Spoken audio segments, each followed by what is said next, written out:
Maawain naming Diyos, maraming salamat po sa umagang ito, na muli kami po ay nagtitipon at sama-sama para po sa patuloy na pakikinig at pag-aaral ng salita ng Diyos. Kaya sa araw na ito, Panginoon, dumadalangin po kami sa inyo at dumudulog. Pakisamahan niyo po kami at tulungan niyo po na maunawaan po namin ang inyong salita. Nawa ang salita ng Diyos ay magbigay sa amin ng tunay na karunungan kung paano po kami mabubuhay habang hinihintay po namin ang inyong ikalawang pagdating. Pakisamahan niyo po kami hanggang sa matapos po ang gawain ito. Tulungan niyo rin po, Panginoon, yung mga brothers and sisters na nakikinig, na lumago po ang kanilang pananampalataya at tumatag ang kanilang pananampalataya at higit sa lahat, Panginoon, makakapaglingkod po sila sa inyo sa pamamagitan ng inyong salita. Maraming salamat po. Ito po ang aming dalangin sa pangalan ni Jesus. Amen. Po. So, kung may Bible po kayo, pakibuksan po ninyo sa Leviticus chapter 17, verse 11. So, meron po rito sa screen kung hindi po ninyo masyadong makita. Po. Okay, so, kung nandiyan na po kayo, babasahin po natin ng sabay-sabay. Okay? So, 3, 2, 1. Leviticus chapter 17, verse 11. Sapagkat ang buhay ng laman ay nasa dugo at aking ibinigay sa inyo sa ibabaw ng dambana upang ipantubos sa inyong mga kaluluwa. Sapagkat ang dugo'y siyang tumutubos dahil sa buhay. Okay.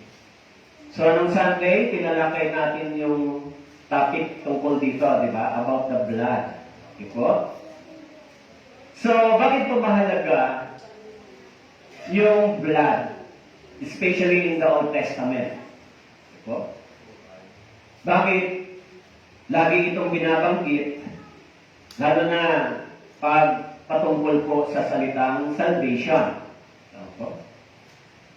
Lalo na sa Lumang Tipan, lagi nating mababasa yung sacrificial o sacrifice o pag-aalay. Lalo na po doon sa Old Testament, sa Leviticus, merong hinihingi ang Diyos na requirements para doon sa pagtubos ng kasalanan ng tao. Hindi ba doon sa Exodus, mababasa natin yung Passover Lamb. Diba? Kaya dito, sa Leviticus, tinatawag po itong ceremonial o ceremony. Sabi po, sapagkat ang buhay ng laman ay nasa dugo. At aking ibinibigay sa inyo sa ibabaw ng dambana upang ipantubos sa inyong mga kaluluwa, sapagkat ang dugo'y siyang tumutubos dahil sa buhay. Alam niyo po, naisip ko na talakayin natin ito ng mas malinaw dahil habang tumatagal, dapat yung pananampalataya natin ay mas nagiging detalyado at clear according to the Scripture. Ano po? Habang patuloy yung kabuluhan sa Middle East, dapat patuloy natin nililinaw yung ating pananampalataya kung saan ba ito nakatusok o nakasandig yung ating pananampalataya. Yung kaligtasan natin dapat clear and detailed habang nagkakaroon ng kaguluhan sa Middle East. Dahil hindi natin alam kung bukas, mamaya, o anytime, ang ating Panginoon ay dumating, tawagin tayo. Tama po? So kaya yung pananampalataya natin dapat ay detalyado, malinaw, at sigurado. So dito, binanggit po dito yung salitang pagtubos o ipantubos at saka yung salitang dambana. Alam niyo po, sa English version, binabanggit dito yung salitang atonement. Ang salitang atonement sa Tagalog ay pampalubag loob o parang maglubag ang loob. Ang ganon. Bakit po? Binabanggit dito yung salitang dambana o yung altar. Kaya sabi dito, sapagkat ang buhay ng laman ay nasa dugo. Bakit po sinabing ganon? Kapag ang lahat ng dugo sa ating katawan ay inalis, mawawalan na ng buhay yung ating katawan. Tama po?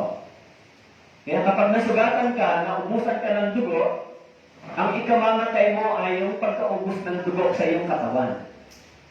Kaya sinabi ng Biblia, ang buhay ng laman ay nasa dugo. So ngayon, sabi po, aking ibinibigay sa inyo sa ibabaw ng dambana upang ipantubos sa inyong mga kaluluwa sapagkat ang dugo ay siyang tumutubos dahil sa buhay. Po?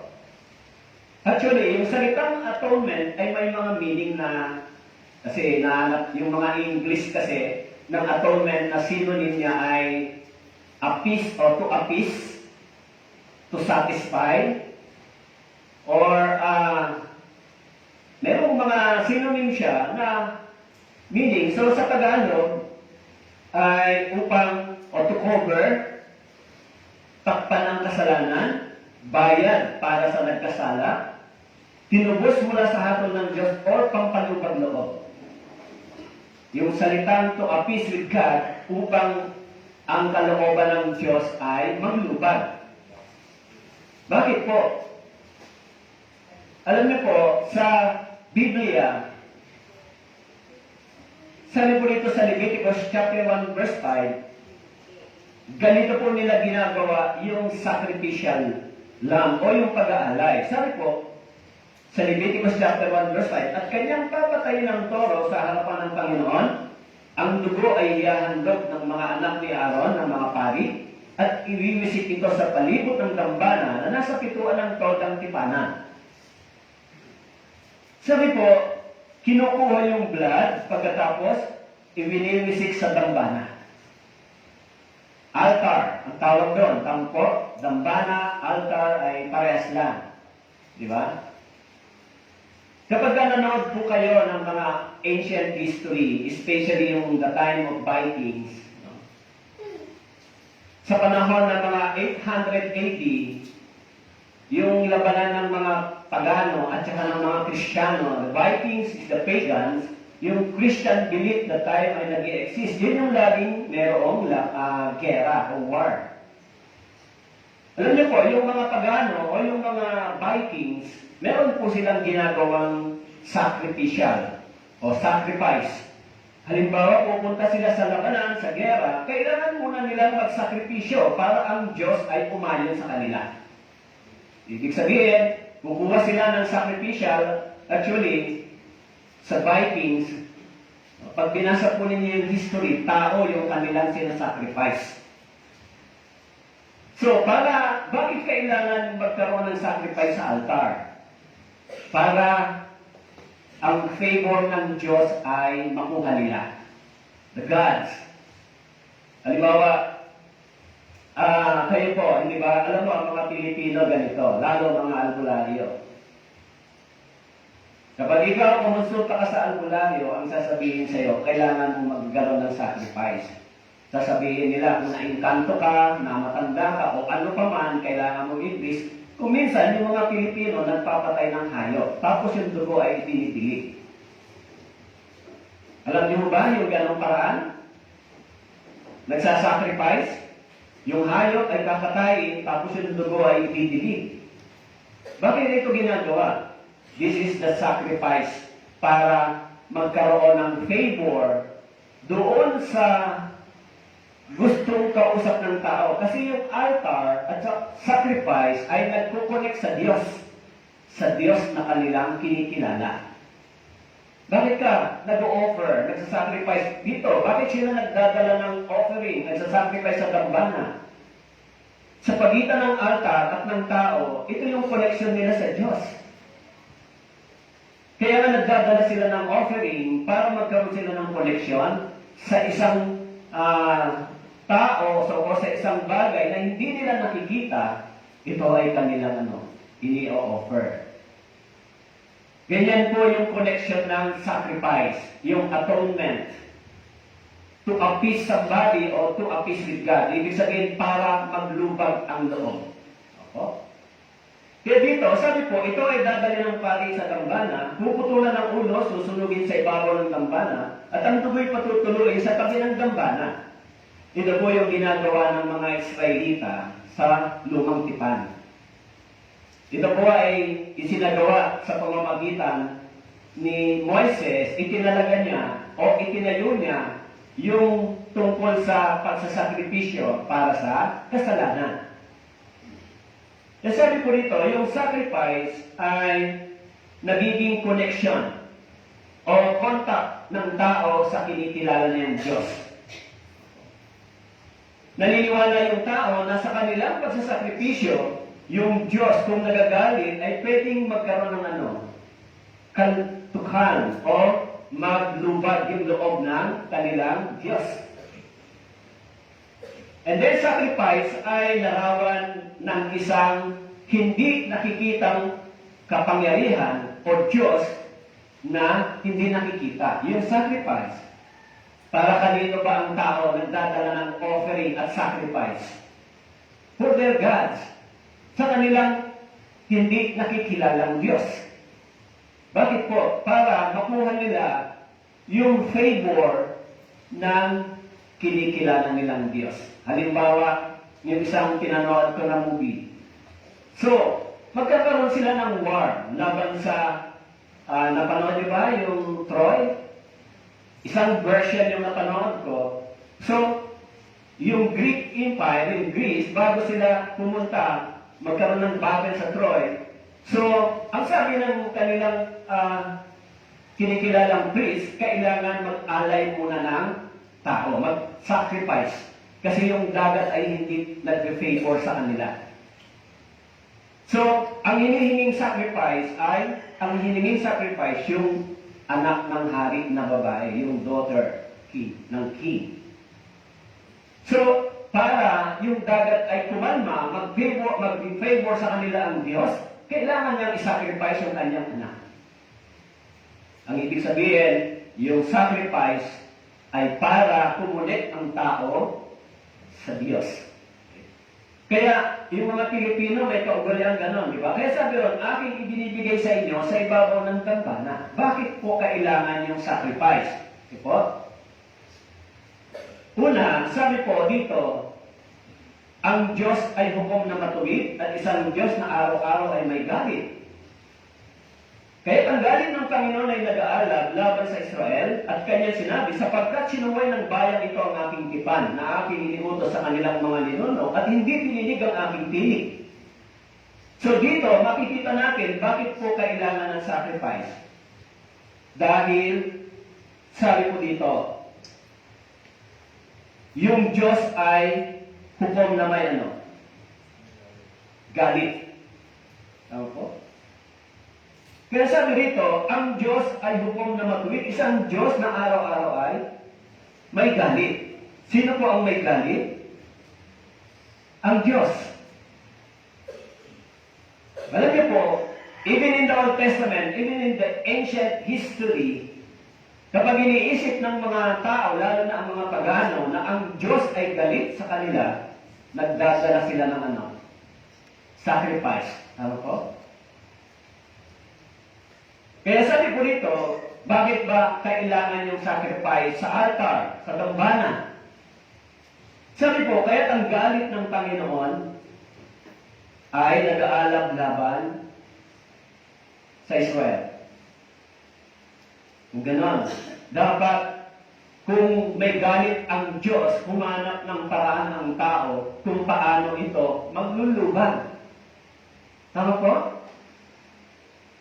Dapat humanap ng paraan ang tao. Halimbawa, nagalit sa iyo ang isang makapangyarihang tao, wala kang magagawa.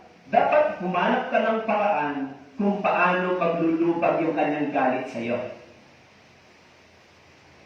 Ngayon, ang Diyos ay napupuot, ang Diyos ay hukom na matuwid. Sabi ron, kaya ang galit ng Panginoon ay nag-alab laban sa Israel. Bakit po?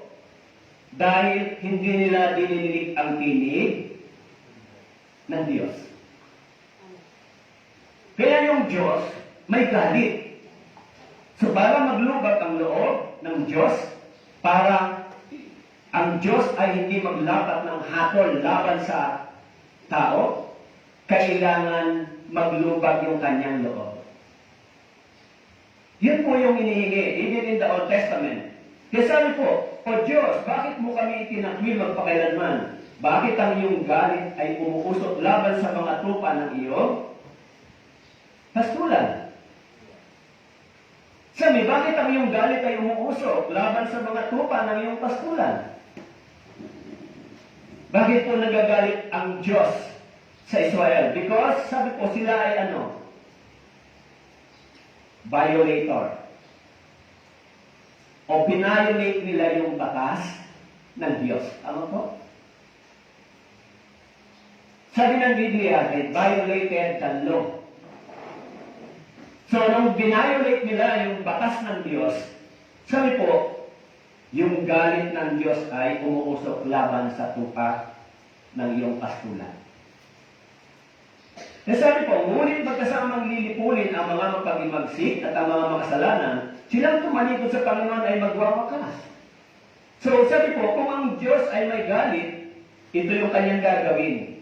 Lilipulin ang mapag-imagsik at ang mga makasalanan, silang tumalikod sa Panginoon ay magwawakas. Ngayon, paano maglulubag ang galit ng Diyos? Tama po? Sabi ko sa inyo, nung Sunday, tinalakay natin yung about the blood, in Romans chapter 1 verse 18, sapagat ang Diyos ay napopuot laban sa kalikuan at kasamaan ng tao. This is the anger of God against to the wickedness, against to the sinner. Di ba? Kaya nasabi po, nang ang Israel ay binayolate nila yung law, nagalit ang Diyos. Kaya sinabi nito, ngunit magkasamang lilipulin ang mga mapag-imagsik. Kung lilipulin sila ng Diyos, dahil ang Diyos ay galit. Ano po? Ngayon, kailangan yung galit ng Diyos ay maglubag. Dahil kung hindi, lilipulin sila ng Diyos. Kahit sa panahon po ni Noe, nang nakita ng Diyos ang tao ay napakasama, si Noe, yung kanyang pamilya lang ang naligtas dahil sila lang ang nakitang matuwid si Noe. Pero yung at the rest, lilipol sila ng Diyos. Bakit po? Dahil, sabi ron, ang tao ay naging masama sa isip, sa salita at sa gawa.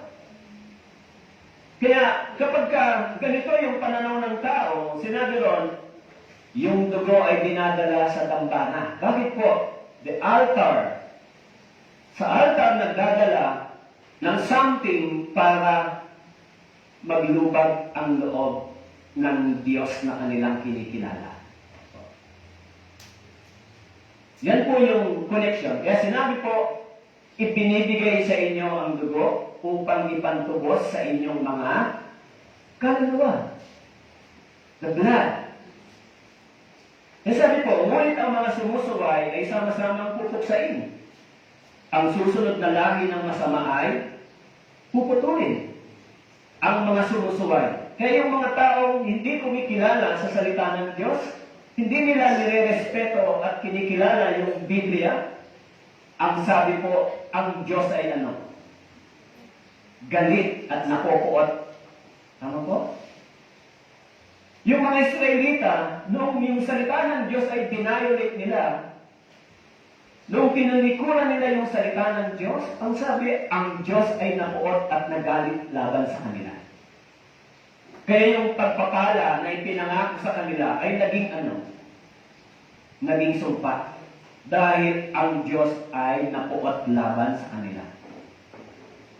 Kaya yung mga tao ngayon, kung hindi nila kinikilala yung Biblia, hindi sila natatakot sa salita ng Diyos, hindi nila nire-respeto ang Biblia, sa tingin niyo po, ang Diyos ba ay nagagalak? Ganyan yung kasalanan ng bansang Israel. Nang hindi nila kinilala yung words of God, ang Diyos ay nagalit sa kanila at napuot. Wala yung pagkakaiba sa ating panahon. Kung hindi kinikilala ng tao yung kabanalan at katwiran ng Diyos, ang Diyos din ay napopoot at galit. The same history, the same situation, repetition lang yung history. Tama po? Kaya sabi, ngunit ang mga sumusuway ay sama-samang pupuksain. Sumusuway saan? Sumusuway sa salita ng Diyos. Kaya yung tao, kung ayaw nilang makinig, ayaw nilang sundin ang salita ng Diyos, hindi sila natatakot sa Biblia. Ang sabi po ng Biblia, sila ay pupuksain. Dahil ang Diyos ay mayroong galit. Maging sa mga pagano, even in the Old Testament, yung mga pagan nation, meron silang gods. Nagdadala sila ng sacrifice and offering sa kanilang gods para hindi magalit ang Diyos sa kanila. Kung meron silang pupuntahang labanan, nagdadala rin sila ng sacrifice and offering sa kanilang gods para yung gods na kinikilala nila ay sumama sa kanila, tumulong sa kanila, magbigay ng favor sa kanila para manalo sila sa labanan. Dahil mayroong gods silang kinikilala. Kaya sabi po dito, ang madalas na sawayin, ngunit ang ulo ay matigas, biglang mababali at wala nang lunas. Yung madalas na sawayin, ngunit ang ulo ay matigas. Sabi po, biglang mababali. Yan po yung sabi ng Biblia. Yung madalas na sawayin, ngunit ang ulo ay matigas, biglang mababali at wala nang lunas. Nung hindi pa tayo ligtas, matigas ang ulo natin, di ba? Sabi doon sa Ezekiel chapter 36, di ba? 26. Natin matigas ang ulo, ang puso, nung hindi pa tayo ligtas. Pero nung na-born again tayo, pinalitan yung ating puso. Binigyan tayo ng pusong laman. Ibig sabihin, yung salita ng Diyos ay kinikilala natin at ito ay nagbigay sa atin ng pag-asa. Pero yung mga taong matigas ang ulo, matigas, laging sasawayin ng Diyos, ang sabi po, biglang mababali at wala nang lunas. Kaya tayo bilang mga Kristiyano, ano ang hinihingi ng Diyos sa atin? Obedience. Ano po? Humble heart and humble mind. Yan ang hinihingi ng Diyos sa mga anak ng Diyos. Maging masunurin, maging mapagpakumbaba, matakot tayo sa salita ng Diyos, atin itong sundin. Kung ganon, tayo ay kanyang pagpapalain. Ano po? Pero, kung tayo ay hindi ganoon ang karakter sa Biblia, ang sabi po, pag matigas ang ulo, walang pag-asa, mababali na lang bigla.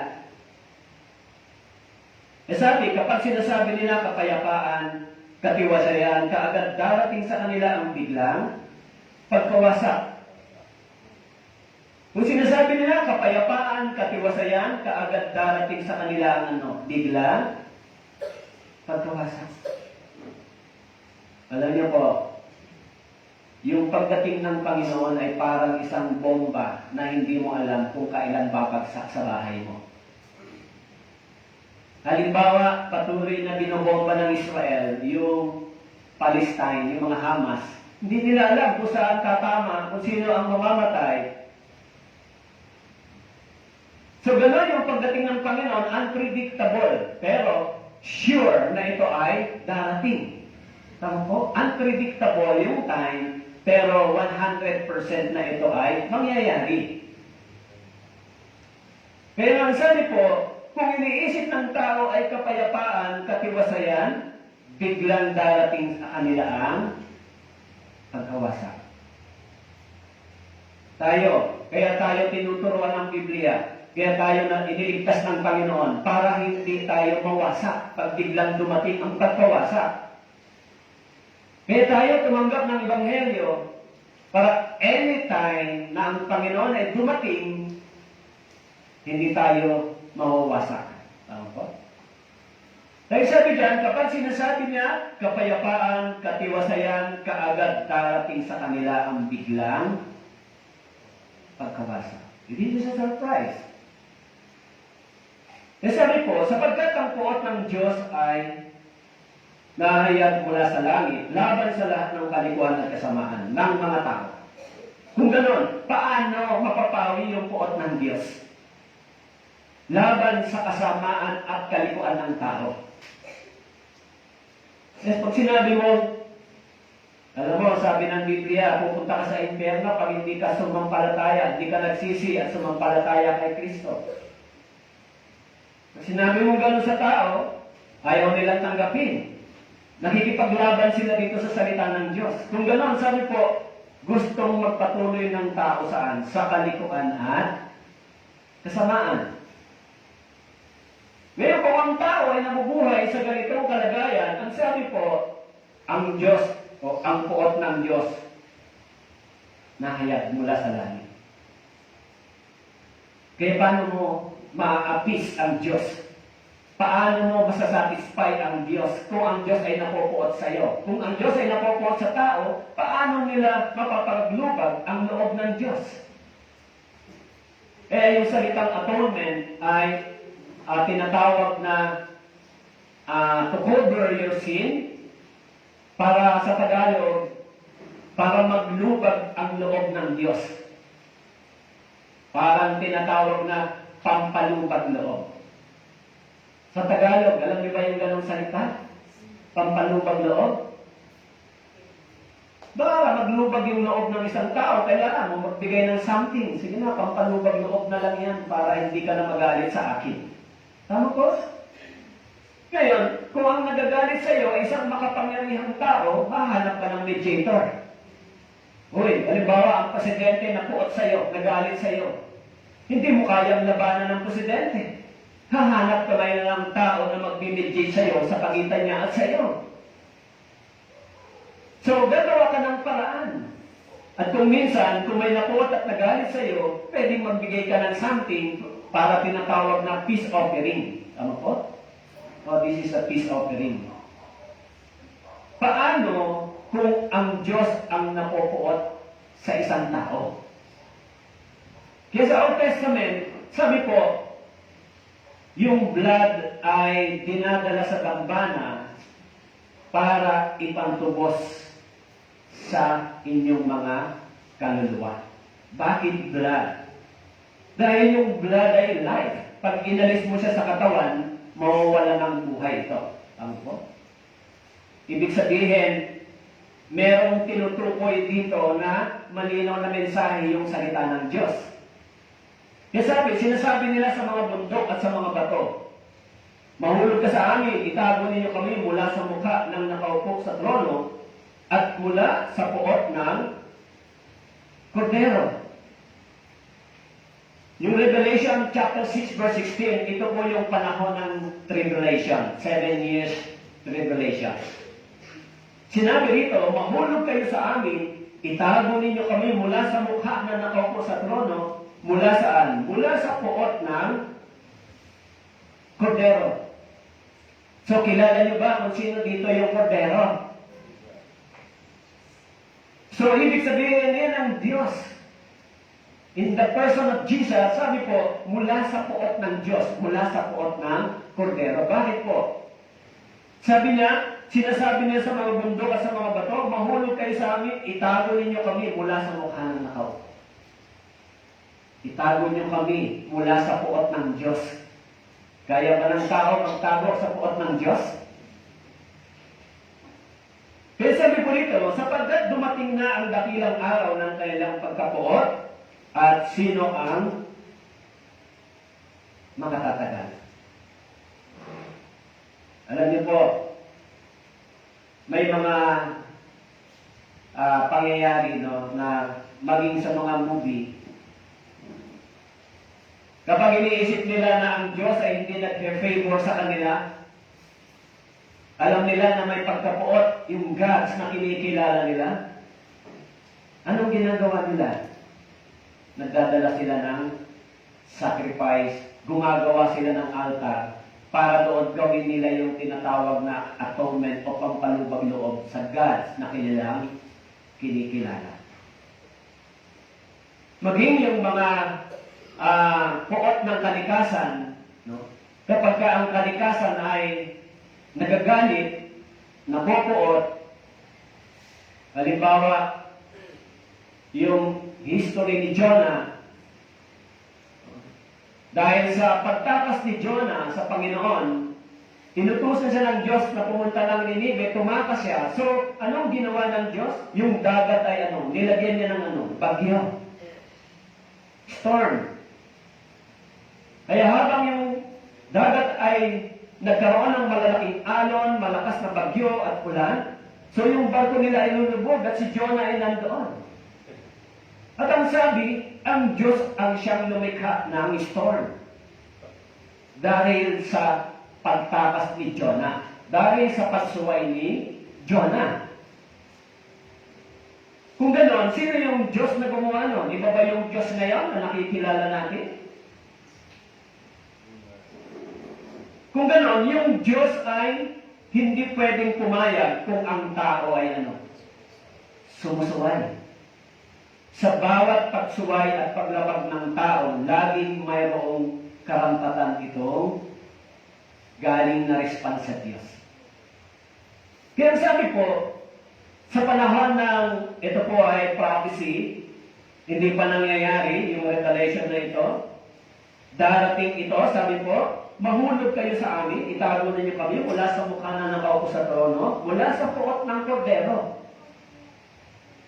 Sabagat dumating na ang dakilang araw ng kanilang pagkapuot, at sino ang makatatagal? Kaya na si Jonah ay tumakas, hindi kaya ng mga tripulante, ng kapitan ng barko. Kahit sumagwan sila papunta sa tabing dagat, ang sabi doon, pinigilan sila ng Diyos, ipinadala yung mas malakas na alon at bagyo. Kasi yun po yung binabasa ko na nandoon na ako ngayon. Kung gano'n, yung Diyos ay mayroong intervention. E sabi dyan, sa mga tao na hindi sumusunod, sabi po, ang Diyos, sabi dyan, sapagkat dumating na ang dakilang araw ng kanilang pagkapuot at sino ang makakatagal? Sino daw ang makakatagal? Yung mga tripulante, hindi nakatagal. Okay. Sabi po, sapagkat ang dugo siyang tumutubos dahil sa buhay. Bakit po?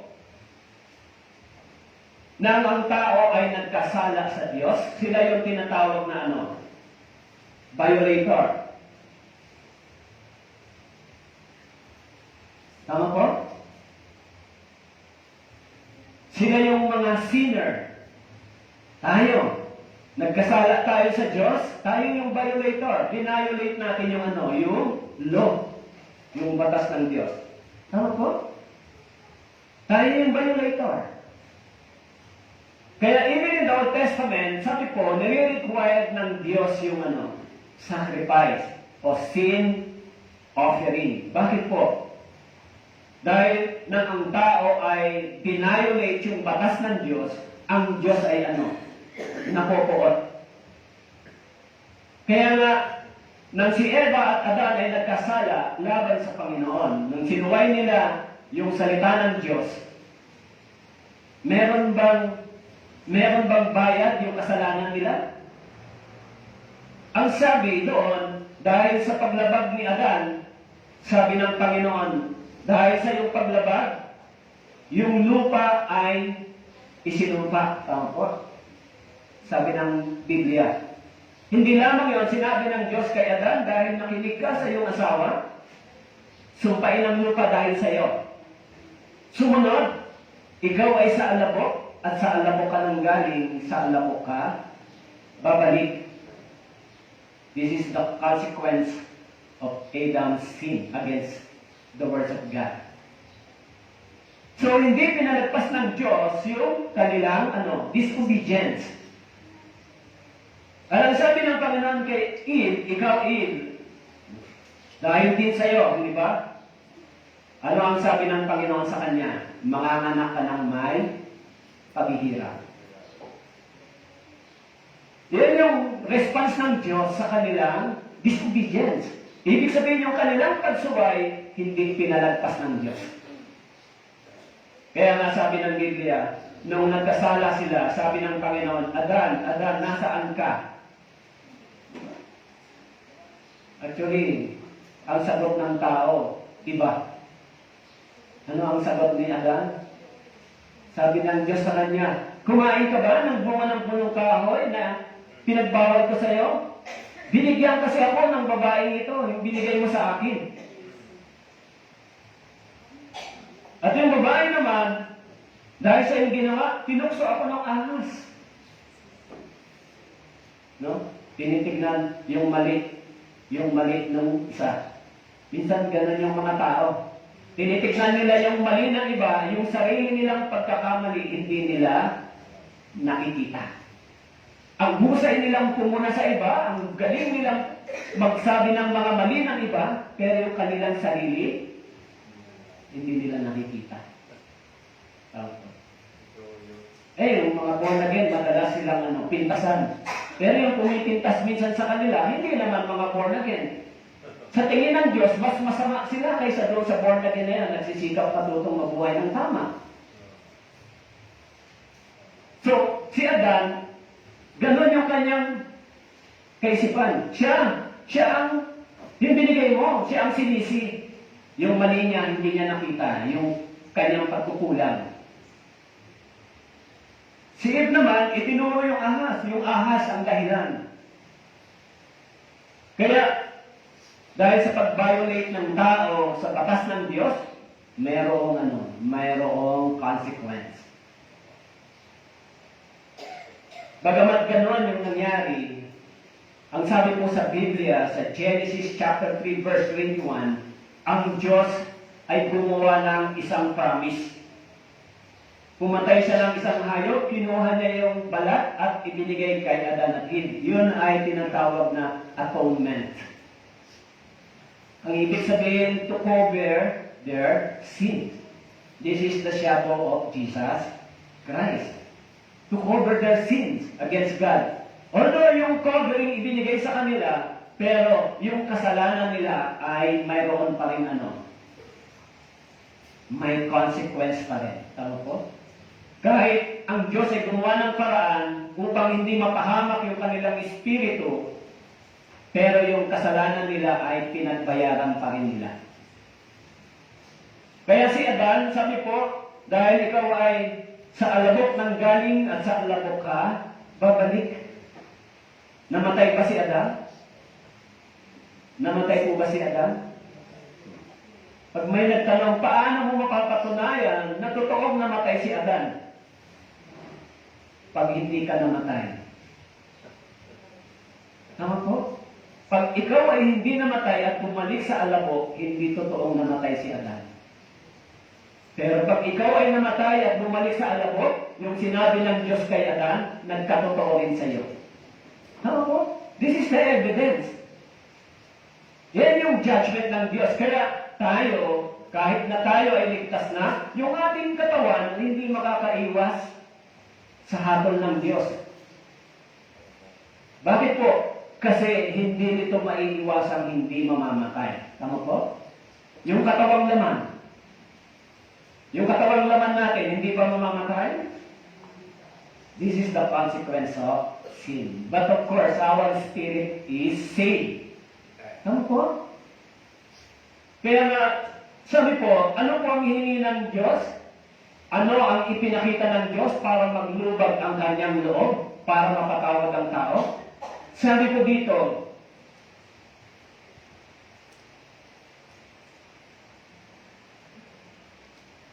sa Hebrew chapter 9 verse 22, sa katunayan sa ilalim ng kautusan, halos lahat ng mga bagay ay nililinis ng dugo. Kung walang pagdanap ng dugo, ay walang kapatawaran ng mga kasalanan. Sa ilalim ng kautusan. This is the law of God. Ang hinihingi ng Diyos, sabi diyan, blood, life. Tama po? Para ano? Para maglubag ang loob ng Diyos. Actually, pag ikaw ay napupuot, hindi ka magpapatawad hanggat hindi naglulubag ang iyong kalooban. Tama po? Ngayon, pwedeng maglubag ang iyong kalooban kung may tao o somebody na mag-kumbinsi sa'yo. Sige na, huwag ka lang magalit. Naalala ko yung history ni David sa ni Abigail, di ba? Yung unang asawa ni Abigail. Abigail yun, kung hindi ako nagkakamali. Dahil sa kasamaan ng asawa ni Abigail, nang hiningihan siya ni David ng dota para tulungan siya, tumanggi siya, napuot si David. Tama po? Kaya, sabi ni David, pag papatayin niya yung asawa ni Abigail na yan, yung asawa na yan ay papatayin niya, asawang lalaki dahil tumangging magbigay sa kanya, hinamak pa si David. Ano po?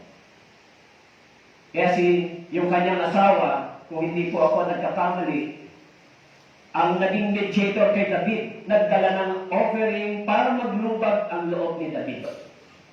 Dahil papatayin ni David yung tao yun, dahil hinamak siya, tinanggihan siya. Kaya, ganun din po ang Diyos. Ang sabi po rito, yung sacrifice, o yung altar, o yung sacrifice ay dinadala sa altar. Tama po? Sa Old Testament, meron pong tabernacle. Doon dinadala yung sacrifice. At yan yung blood. Sabi po, sa ilalim ng kautusan, halos lahat ng mga bagay ay nililinis ng dugo. Kung walang pagganap ng dugo, ay walang kapatawaran ng mga kasalanan. Kung walang pagganap ng dugo, yung kasalanan walang pagpapatawad.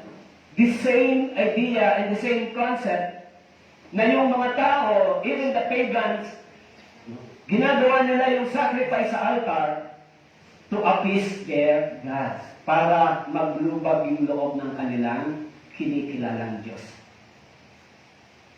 Kaya dito, sabi po, kung walang pagdanak ng dugo, kailangan magpadanak ng dugo. Dahil yun lang yung paraan para maglubag ang puot ng Diyos. Nasabi po, ang dugo ay magiging sa inyo isang tanda sa mga bahay na inyong kinaroroonan. Kapag aking nakita ang dugo, lalampasan ko kayo. Walang salot na papatay sa inyo kapag tinuksa ko ang lupainang Ehipto. Ang dugo ay magiging sa inyo isang tanda. This is the sign of redemption. Tama po? This is the sign of atonement and redemption. The blood is the sign of forgiveness. And then yung pagtubos, pangpalubag, pagpapatawad ng Diyos. The blood is the sign of satisfaction. Diba? Nung nakita ng Diyos yung blood, sabi po, this is the atonement. The sign. Kaya sabi po sa mga bahay, kapag aking nakita ang dugo, lalampasan ko kayo, walang salot na papatay sa inyo. Actually, this is shadow, no? The shadow of Jesus Christ, yung tinatawag na Passover Lamb. So, sa pamamagitan ng dugo, sabi ko rito, naligtas sila sa salot at hindi sila pinatay. Yung judgment ay hindi dumating sa kanila because of the blood. Yun yung nagbigay ng appeasement o yun yung nagbigay ng satisfaction sa isang offended o sa isang Diyos na hindi nila nakikita. Bakit ang Diyos ay na-offend? Dahil ang tao, binayolate nila yung batas ng Diyos. Kapag meron po kayong batas, halimbawa sa bahay, okay? Sa bahay, no? May mga rules ba sa bahay? Pag may mga rules sa bahay, halimbawa, ang rules, dapat alas 6 ng hapon o bago magdilim, nasa bahay ka na. Tama po? This is a rules. Lalo na kung mga babae, mga anak niyo, di ba? Siyempre, bago magdilim, dapat uwi na sila sa bahay. It is the rules. Ang rules, pagkatapos kumain, ikaw ang maghuhugas ng plato. Tama po? This is the rules. Hindi naman pwedeng laging ako. Tama po? Ngayon, kung hindi yan sinusunod, yung batas sa loob, yung rules, maganda ba ang pakiramdam natin? Pag hindi nila sinusunod yung rules sa loob ng bahay, maganda ba ang pakiramdam ng magulang? Hindi. Tama po? Maaari sa una, pinalalagpas mo natin yon, sige. Pero habang tumatagal, kung patuloy yung disobedience, patuloy yung hindi pag-comply, so, unti-unti, di ba? Pag nagalit ka, ano na ang gagawin natin dyan? Kung minsan ang Diyos ganon maghintay. Pero yung pasensya ng Diyos, hindi natin kayang pantayan. Tama po? Tayo minsan, nai-impatience, di ba? Mas malawak yung pagpapasensya at paghihintay ng Diyos kaysa sa atin. Tama po? Pero tandaan natin, kahit ang Diyos ay malawak, sabi po sa Bible, mahaba yung pasensya, lahat ng paglabag at pagsuway ng tao ay mayroong katumbas na consequence. Katulad ni Adan at Eve, katulad ng bansang Israel, katulad ng mga tao sa panahon ni Noe, katulad ng Sodom and Gomorrah, katulad ng bansang Israel, na sila ay sumusuway, laging mayroong consequence yung kanilang disobedience. Paano tayo? Paano yung mga taong hindi ligtas, mga hintil? Kung patuloy ang pagwawalang bahala nila sa Biblia, kung patuloy yung hindi nila pagkilala sa salita ng Diyos, wala bang consequence yun? Hindi siya fearful. Alam niyo ba yan? Sabi nga, ang Diyos ay napopoot. Tama po? Kaya sinabi po, kung ganon, anong kailangan? Sabi nga ng Biblia, dapat ang tao magsisi. Di ba? Magsisi ka sa harapan ng Diyos. Pag hindi ka nagsisi sa harapan ng Diyos, hindi mo pinalikuran yung kasamaan mo ngayon ang ginagawa. Kung hindi ka matakot sa Diyos, darating sa iyo yung galit ng Diyos. Ayun ang sabi sa Biblia. Yung Israel, sa panahon ni Jeremiah, sinabi sa kanila, magsisi kayo. Pag hindi kayo nagsisi at nanumbalik sa Diyos, darating yung judgment ng Diyos sa inyo. Actually, yung propesya ni Jeremiah ay hindi nila kinilala. Kaya dahil sa katigasan ng kanilang puso, doon sa panahon na yon, sila ay winasak sa pamamagitan ni Haring Babylonia, ni Haring Nebuchadnezzar. Kaya sabi po rito, maging sa panahon ng mga Israelita, sabi po, ang dugo ay magiging sa inyo isang tanda sa bahay na inyong kinaroroonan. This is the sign of redemption. This is the sign ng pagtubos, pag-cover, o sign ng salvation, the blood. Sabi po sa Hebreo, chapter 11, verse 28, sa pananampalataya, itinatag niya ang Paskwa at ang pag-iwisik ng dugo upang huwag silang galawin ng mamumuksa ng mga panganay. Sa pananampalataya, sino po ang tinutukoy dito? Si Moises. Tama po? Sa pananampalataya, itinatag niya ang Paskwa at ang pag-iwisik ng dugo upang huwag silang galawin ng mamumuksa ng mga panganay. Sa panahon ng Egypt, yung pinakahuling-huling pinuksa ng Diyos ay mga panganay. Tama po? Pero sa pamamagitan ng pag-iwisik ng dugo, ang bansang Israel ay hindi pinuksa. Hindi sila sinumpa, hindi sila pinuksa, hindi sila pinatay. Kaya sabi po, sa pananampalataya, ginawa yun ni Moises. Kaya yung pagwiwisik ng dugo ay, this is the sign of forgiveness, redemption, o pagpanubag ng loob ng isang Diyos. Kaya ako po ay mahilig ako manood ng mga ancient history. Kasi binabaybay ko kung paano yung gospel na panatili. Kasi pag tinignan niyo po, napakahirap i-trace yung history ng gospel.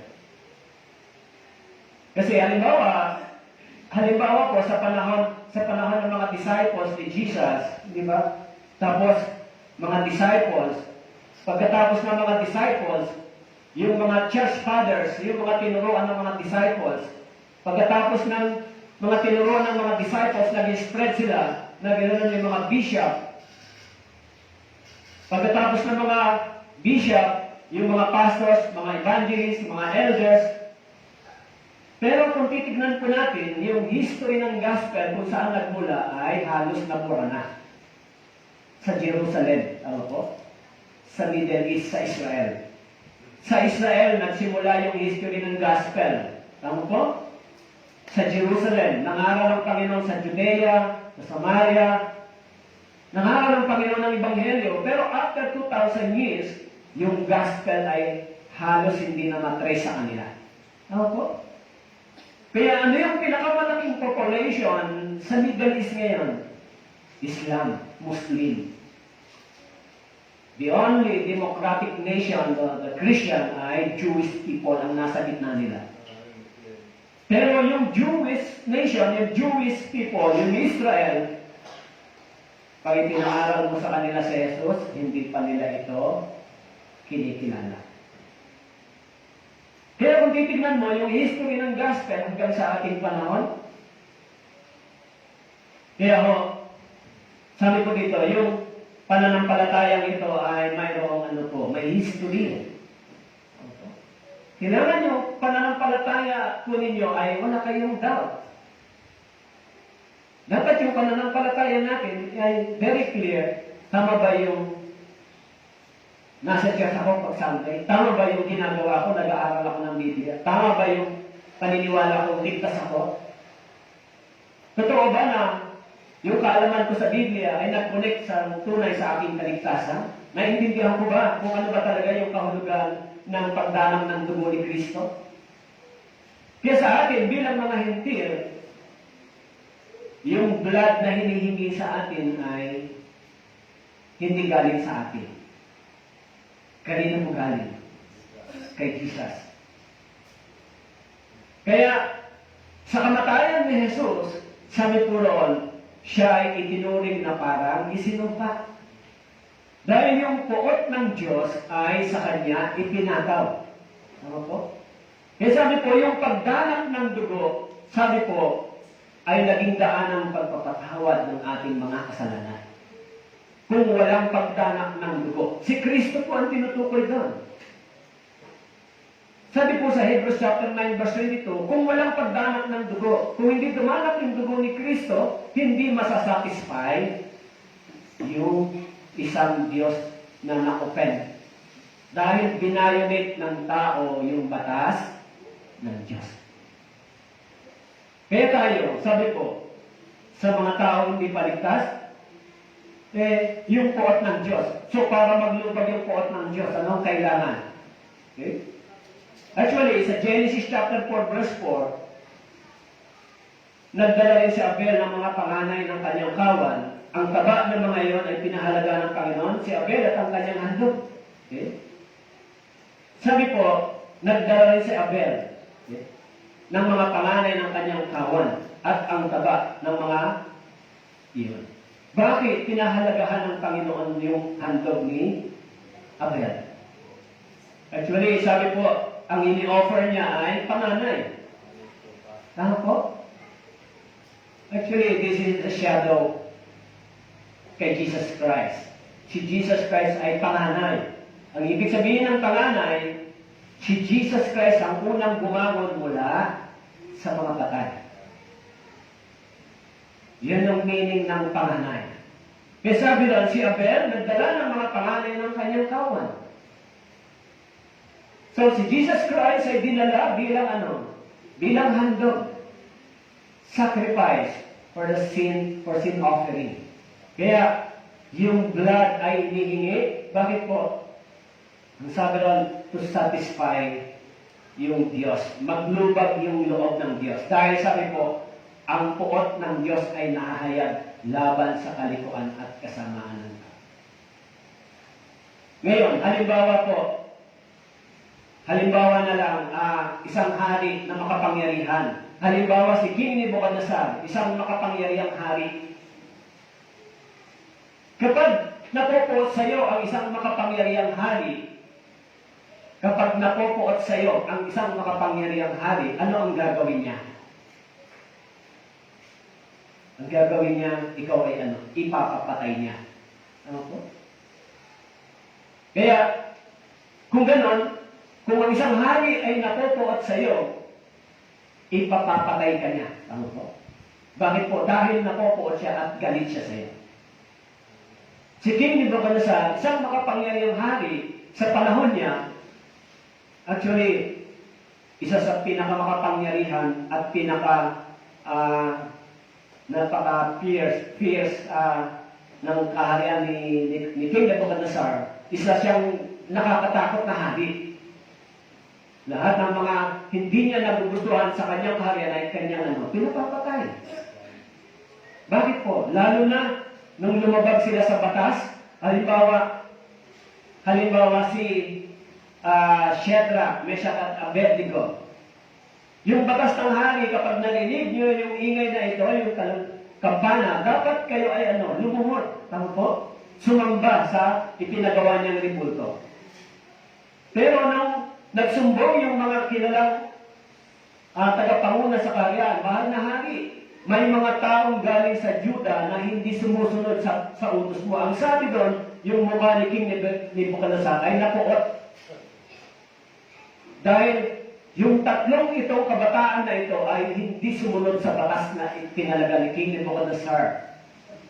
Kaya ang sabi po sa Book of Daniel, sabi po sa kanila, ngayon, kayong tatlo,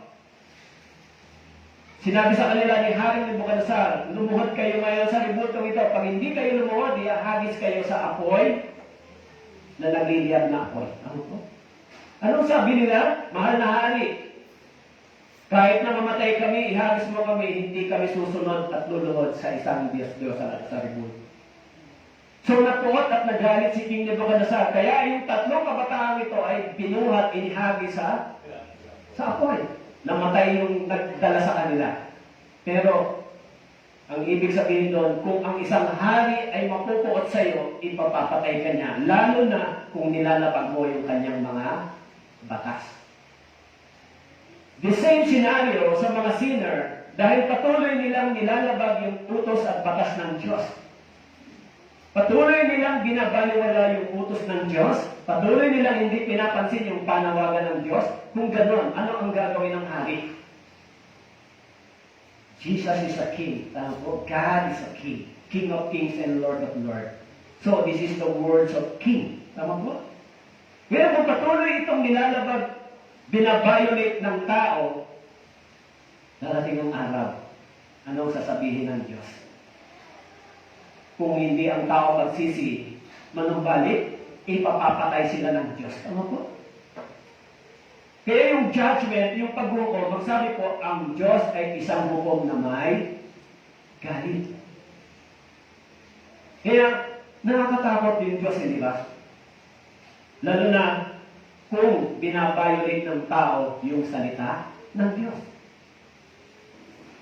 So, sabi po dito, kaya't maging ang unang tipan na hindi pinagtibay ng walang dugo. Sapagkat nang sabihin ni Moises, ang bawat puto sa buong bayan ayon sa kautusan, kumuha siya ng dugo ng baka, mga kambing na may tubig o walang balahibo, winisikan niya ang aklat at gayon din ang buong bayan. Ibinenda ang Old Testament para sa pagtubos, para hindi sila puksain. No, sabi diyan, sila ay winisikan ng dugo. Ito yung salitang atonement. Tayo ay winisikan ng dugo ni Kristo. Yung mga born again believer, kaya nga sabi ko, yung church ay binili sa pamamagitan ng dugo. Kaya sabi po diyan, kaya't maging ang unang tipan, this is the Old Testament, hindi pinagtibay ng walang dugo. The first covenant in the Old Testament is through the blood. This is a covenant. Ang ibig sabihin ng covenant, kung walang blood, walang forgiveness, walang redemption. Tama po? Kung walang blood in the Old Testament, kaya every time na sila ay magkakasala, laging mayroong dinadala silang sacrifice, sin offering. So yung blood ay winireceive doon saan? Sa tabernacle. Actually, nandiyan ba kayo? Actually, importante po itong tinatalakay ko sa inyo. Kasi ang kaisipan ko, kung ang Panginoon ay malapit ng dumating na sinasabi lagi, nakikita natin, dapat yung pananampalataya natin ay mas detailed at mas clear according to the Scripture. Kasi once na dumating ang Panginoon, hindi mo na mababago pa yung sitwasyon. Tama po? Ngayon, pwede pang magkaroon ng changes kung hindi pa ganun ka-clear. Tama po? Habang inaaral yung Biblia, pinag-aaralan, pwede mas maging detail, mas maging malinaw. Pero pag dumating na ang Panginoon para kunin ang mga ligtas, tapos na yung ganitong senaryo. Wala nang time para magpaliwanag pa, tama ba yung pananampalataya mo o mali. Kasi, ang usapin ito ay sa pagitan ng buhay at kamatayan, pagitan ng langit at impyerno yan. Tama po? Kasi bakit po ganun? Ang daming tao ngayon na naniniwala sa Biblia. Ang daming tao na mali ang pagtuturo tungkol sa kaligtasan. Pag tinanong mo sila, ligtas din sila, pero iba naman yung kaunawaan nila tungkol sa salvation. Hindi naman ganito galing sa Biblia. Kaya tayo, habang nag-aaral tayo ng Biblia, dinidipin natin yung knowledge, yung understanding, yung connection ko sa Diyos, paano ba ako nakapasok sa langit, paano ba ako iniligtas, pinatawad. Once na ito ay maging detalyado sa inyo, magsisimula po kayo magkaroon ng burden. Maligtas yung inyong mga mahal sa buhay. Kasi, tignan mo yung mga tao, isang halimbawa. Minsan, hindi ba? Hindi sila sumusugal kung hindi sila sigurado. Tama po? Hindi sila susugal kung hindi sila sigurado. Bakit ako magpapasakali? Hindi naman ako sigurado dyan. Tama po? Pero once na confirm sa kanila, sure sila, hindi sila nagbabakasakali. Dahil ito talaga yung dapat. Tama po? Ginagawa nila yung best dahil alam nila ito ang dapat. Once na ang salvation natin ay clear and sure, sigurado, may malinaw na kaunawaan tayo na ito ang plano ng Diyos, hindi kayo titigil sa pag-evangelize, sa family, sa kaibigan, sa friends, hindi kayo titigil. Kasi alam mo, sigurado naman yung kaligtasan at paniniwala mo na ito ay tama at katotohanan, hindi ako titigil. Titigil lang tayo kapag dumating na ang Panginoon. Tama po? Kasi po maraming katulad na church ngayon dito, nagsasabi din sila ay kami rin born again, kami rin, ligtas din kami, marami. Hindi lang tayo. Kaya, sabi po dito, maging ang unang tipan ay hindi pinagtibay ng walang dugo. Intindihin po natin yung talatang yan. Yung unang tipan, yun yung unang covenant ng Diyos in the Old Testament. Tama po? Sa lumang tipan, hindi pinagtibay ng Diyos yung pakikipagkasundo kay Abraham, kay Moises, kay Noe, kay Abel. Hindi pinagtibay ng Diyos yung kasunduan sa kanila o covenant ng walang blood. Pag binasa po ninyo yung trail, yung history, laging mayroong blood. This is the covenant. Kaya sinabi ni Jesus Christ sa 1 Corinthians, this is the covenant, second covenant, the blood. But this is the blood of God, or the blood of Jesus. Ano po? Kaya sabi po, even in the Old Testament, hindi pinagtibay yung unang tipan ng walang dugo. Kaya sabi po sa Revelation chapter 5 verse 9, sila nag-aawitan ng isang bagong awit at nagsasabi, ikaw ay karapat-dapat na kumuha sa aklat at magbukas ng mga tatak nito, sapagkat ikaw ay pinatay, sa pamamagitan ng iyong dugo ay binili mo para sa Diyos ang mga tao mula sa bawat lipi, wika, bayan at bansa. Sabi po, ikaw ay pinatay. This is si Jesus. Tama po? Sa pamamagitan ng iyong dugo. This is Jesus. Tama po? Ay binili mo. This is Jesus. Tama po? Binili mo para sa Diyos ang mga tao. Hindi bahay, hindi ginto, hindi anumang material na bagay, binili mo sa Diyos ang mga tao. Ang ibig sabihin, si Jesus Christ, sa pamamagitan niya, siya ang naging tagapamagitan o mediator. Siya ang nagbigay ng appeasement o satisfaction sa Diyos. Si Jesus.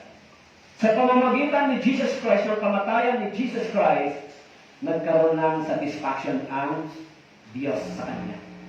Bakit po?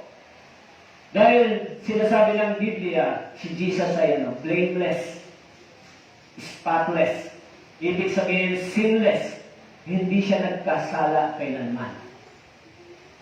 Hindi ka pwedeng magdala ng maruming hayop sa harapan ng altar o sa tabernacle. Hindi ito tatanggapin ng Diyos kung ito ay marumi.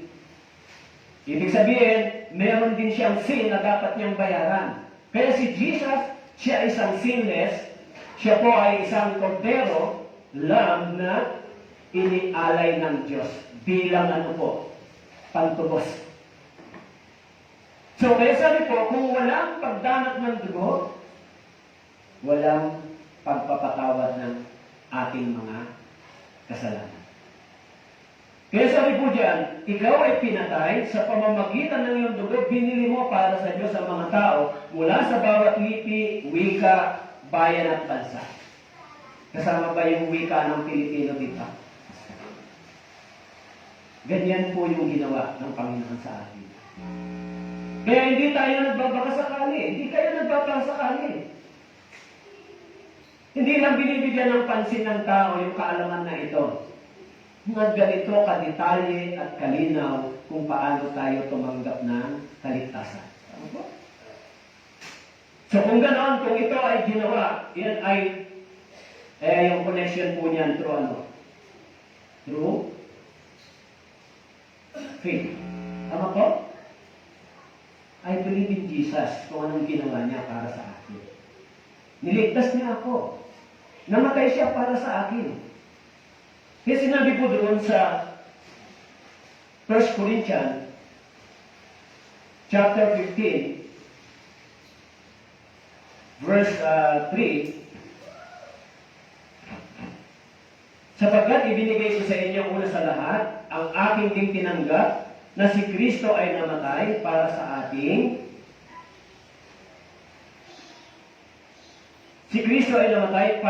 mga kasalanan ayon sa kasulatan. So, si Kristo ay namatay para sa ating mga kasalanan. Sinabi ni Paul, ito ang kanyang tinanggap. Kung ano ang tinanggap ni Pablo, yan din yung tinanggap natin. Tama po? Si Kristo ay namatay para sa ating mga kasalanan. Kung walang pagdanap ng dugo, walang kapatawaran ng mga kasalanan. Ang kabayaran ng kasalanan ay kamatayan. Kaya yan po yung malinaw na ginawa ng Panginoon para sa atin. Ngayon, kung ito ay binabaliwala ng mga tao, ano ang sabi ng Biblia? Ang Diyos ay napopuot. Tama po? Ngayon, kung ang Diyos ay napopuot, paano mo mapapaglubag ang loob ng Diyos? Kung ikaw ay isang sinner, patuloy ka sa pag-violate sa batas ng Diyos, kahit tinawagan ka na, narinig mo na yung pangangaral, magsisi ka, sumampalataya kay Jesus, tumatanggi ka pa, ano po ang sabi ng Biblia? Sabi po sa Roma, chapter 2, sabi po rito, at inaakala mo ba ito, o tao na umahatol sa mga gumagawa ng gayong bagay? At gayon din ang ginagawa mo na ikaw ay makakatakas sa hatol ng Diyos?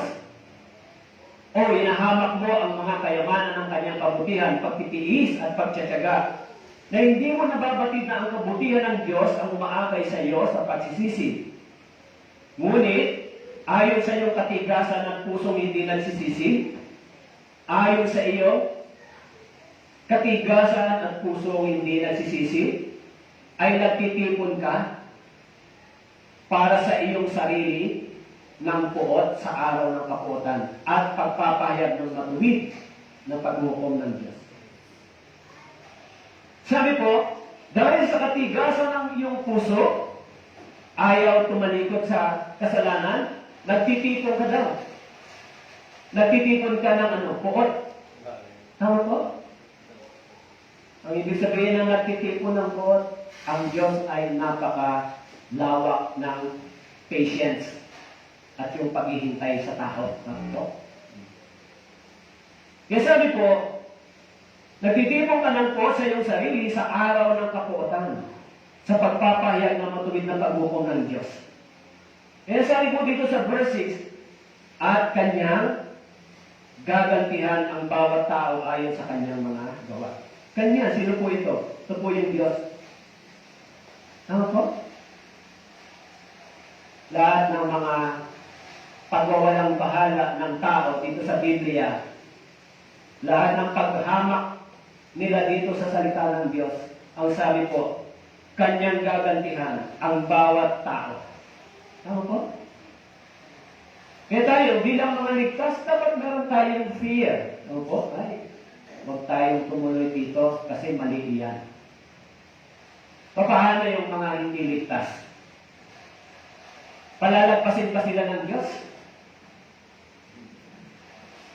Para ma-confirm natin, basahin po ninyo yung buong Biblia. Pag binasa nyo po, mula doon sa creation, hanggang pagbagsak ng tao, hanggang sa panahon ni Noe, hanggang sa panahon ni Abraham, hanggang sa panahon ng history ng Israel, laging lahat ng kanilang mga pagsuway ay laging may consequence. Kaya ang Diyos napupuot sa kasalanan ng tao. Tama po? Yung bansang Israel, nang sila ay hindi sumunod, napuot ang Diyos sa kanila, pinarusahan sila ng halos 2,000 taon. Ipinasakop sila sa bansang Babylonia ng 70 taon. Nawalan sila ng pagsamba. Inalis sa kanila yung kanilang bansa, yung pagpapala. Iyan ay isang larawan. Yung Sodom at Gomorrah ay naging masama sa paningin ng Diyos, pinaulanan sila ng apoy at asupre. Sa panahon ni Noe, ang mga tao ay naging masama sa paningin ng Diyos, nagpadala ang Diyos ng judgment sa pamamagitan ng tubig. Lahat ng yan ay naka-record historically recorded. May ebidensya. Ngayon, sa ating panahon, wala pa si Jesus noon paano yan?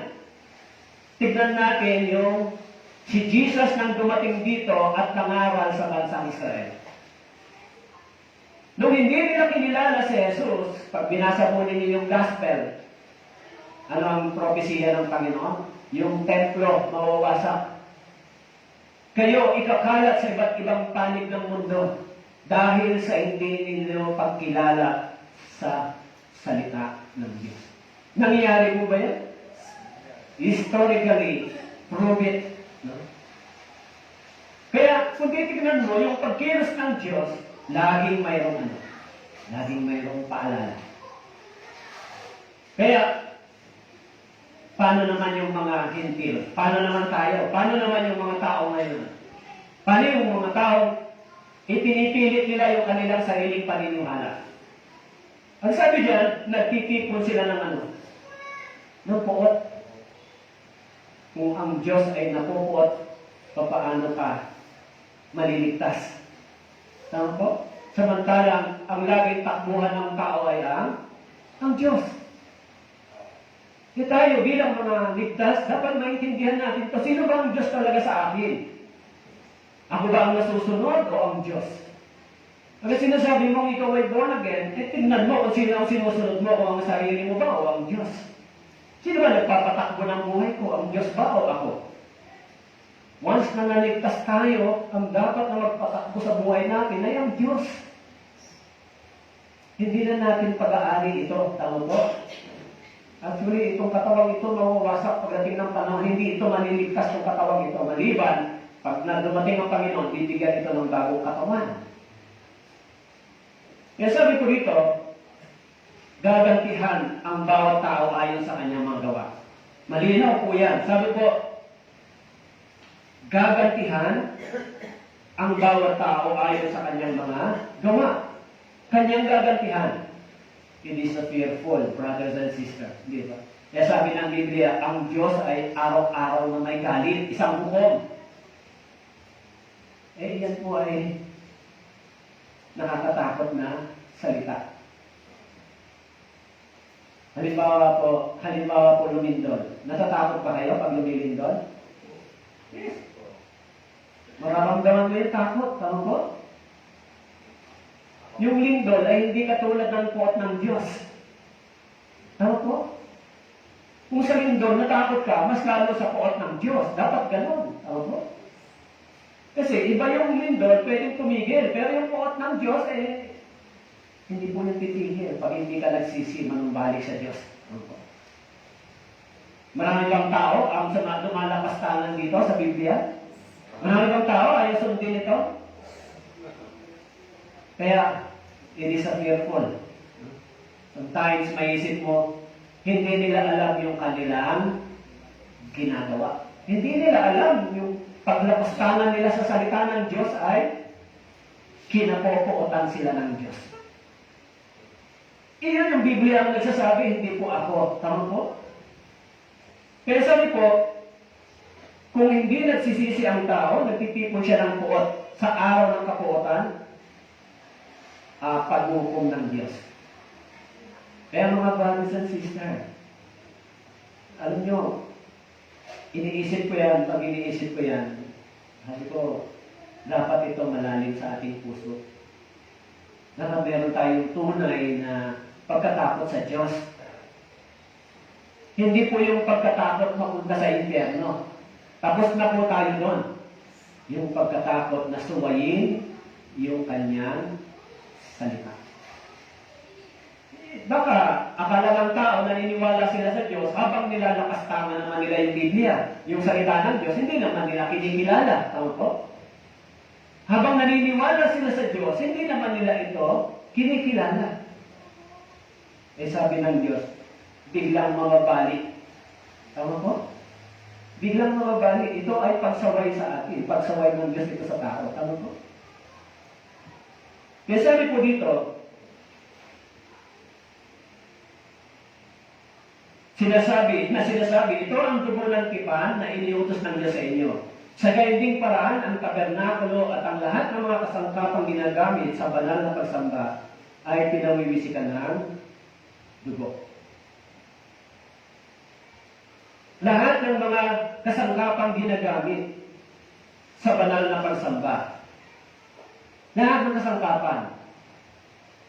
Halimbawa, sabi diyan, lahat ng kasangkapang ginagamit sa banal na pagsamba ay pinagwiwisikan niya ng dugo. Ginagamit sa pagsamba. Halimbawa, yung salitang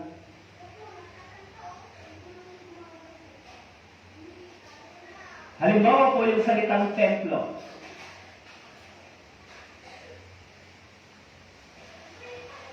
Salitang templo.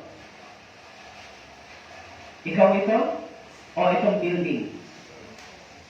Yung templo, salitang templo. Ikaw ito o yung building?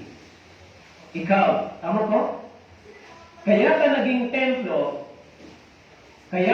templo dahil minisikan ka ng dugo ng Panginoon. Ibig sabihin, ikaw ay ginawang banal. Tama po? Nang ikaw ay nilinis ng dugo, ginawa kang banal. Kaya ikaw ay templo. Kaya tayo nagsisilbi sa templo bilang isang templo. Tama po? Kaya sabi sa Biblia, doon sa Hebreo chapter 10, Hebreo chapter 10, verse 10, sabi po, sa pamamagitan ng kalooban niya, tayo'y ginawang banal. Sa pamamagitan ng pag-aalay ng katawan. Ano po? Ng katawan nino? Katawan ni Kristo. Ang ibig sabihin, yung katawan ni Kristo ay naging sin offering, naging sacrifice and sin offering para sa atin. Para tayo linisin at maging banal sa paningin ng Diyos. Kaya sabi ko, kung walang pagdanap ng dugo, ay walang kapatawanan ng kasalanan.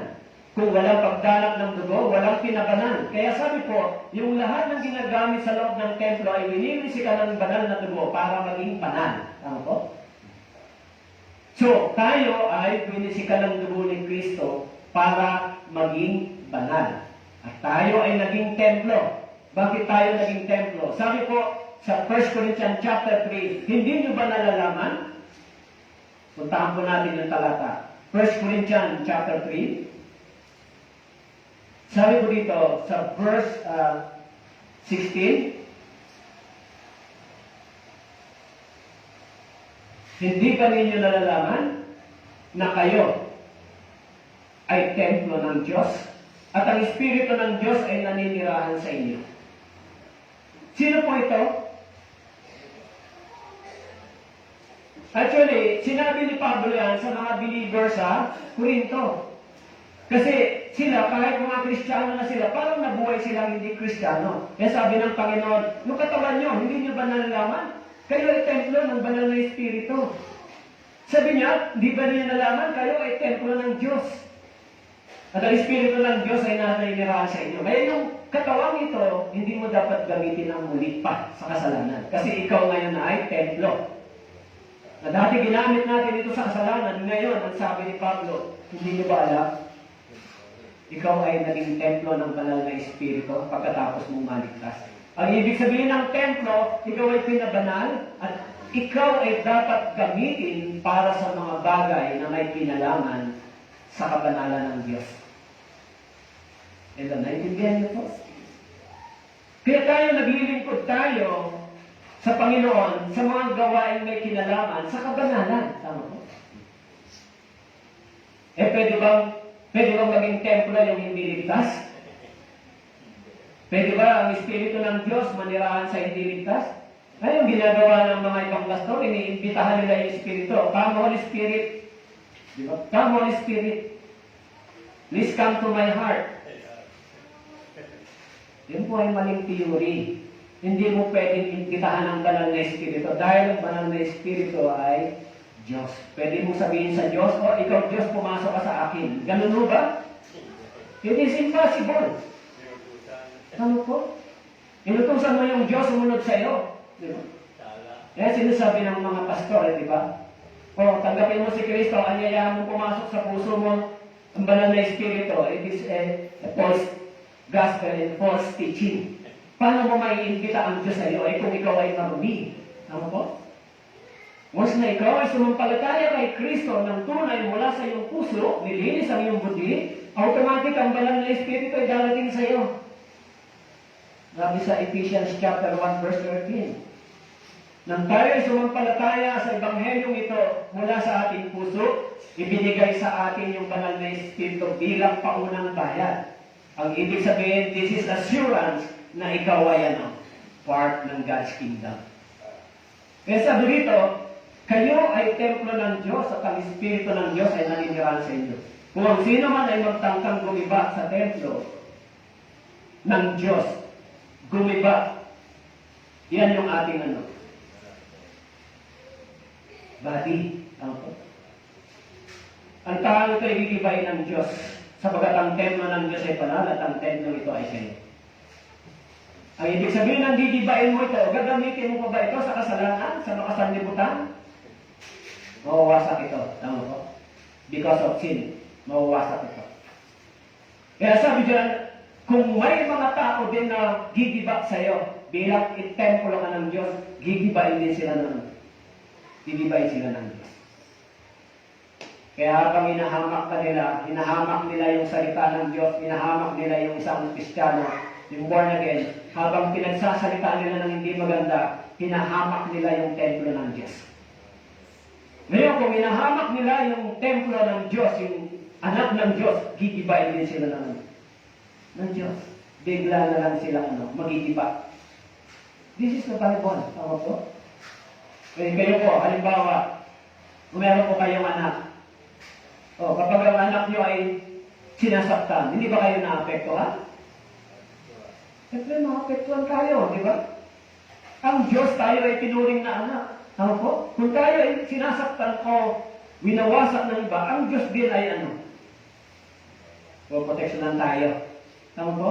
Dahil tayo ay itinuturing niya, anak. Kung ikaw, yung anak mo, proteksyonan mo siyempre, di ba?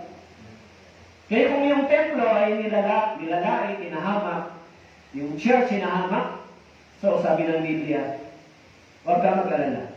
Gigibain din sila ng Diyos. Ano po? It is a fearful. Bakit po? Hindi ba seryoso ang Diyos at sinasabi niya? Seryoso ang Diyos, di ba? Kaya sabi ko dito, sinabi niya kay Aaron, kumuha ka ng isang batang toro bilang handog pangkasalanan at isang tupang lalaki bilang handog na sinusunod ng kapwa walang kapintasan. Ihandog mo sa harapan ng Panginoon. No? Si Jesus Christ, di ba? Sabi, kumuha ka ng isang batang toro bilang handog pangkasalanan, isang tupang lalaki bilang handog na sinusunod ng kapwa walang kapintasan. Isang handog na bilang na sinusunod. This is the suffering. Tama po? Pag ikaw sinunod ka, it is the suffering. Tama po? Sabi dyan, si Jesus Christ ay isang tupang lalaki bilang handog na sinusunog ng kapwa walang kapintasan. Si Jesus Christ walang kapintasan, hindi ba? Kaya siya naging handog para sa atin. Tama po? Kaya, kung titignan natin, paano ba ako nasing? Naligtas ako sa pamamagitan ng biyaya habag ng Diyos. Siya ang nag-provide nito para sa akin. Siya ang nag-provide ng tupa para sa iyo.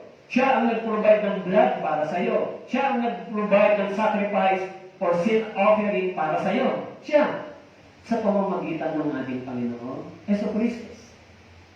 Kaya nang namatay siya doon sa cross, siya ang naging bayad para sa akin. Ang dumanang ang dugo niya sa cross, sinelyuhan niya ang aking kasalanan sa pamamagitan ng kanyang dugo. Si Jesus. Malinaw sa Biblia, hindi po katulad ng sinasabi ng maraming pastor, pag tinanggap mo si Jesus, ligtas ka na. Basta maniwala ka lang. It is impossible. Naligtas tayo dahil tayo ay pinubos sa pamamagitan ng pampalubag loob ng Diyos. Pampalubag loob sa pamamagitan ni Kristo. Okay. Kaya kung ang isang tao o isang hari ay napupuot sa isang tao, yung tao ito hahanap ng paraan para maglubag ang loob ng hari. Ako? Dahil kung hindi, papatayin siya ng hari. Ganon din ang Diyos. Ang hari ng mga hari ay napupuot sa isang taong makasalanan. Kung hindi siya maghahanap ng paraan para maglubag ang hari, ang loob ng hari, pupuksain siya pagdating ng hari. Yun yung sinasabi ng araw ng paghukom. Kaya nga sa araw ng paghukom, during the 7 years tribulation, alam niyo ba yung judgment is progressive lang. Hindi bigla. Lahat ng mga naiwan, sabi po, kung gustuin nilang mamatay, hindi sila mamamatay. Daraan sila sa matinding pagdurusa. Alam niyo ba, pag sinabi ng tao, mabuti pa, mamatay na kung gano'n, ano kung mamatay? Alam niyo ba? Mabuti kung papatayin ka agad ng Diyos. Paano kung hindi ka papatayin ng Diyos dahil sa kalapastangan mo, bago ka mamatay, magdudusa ka muna? Ano? May mga ganon, may mga tao gusto nang mamatay, hindi sila mamatay mga, nagdurusa sila. Bakit po? Hindi pa sila inaalaw ng Diyos mamatay. Naintindihan niyo po?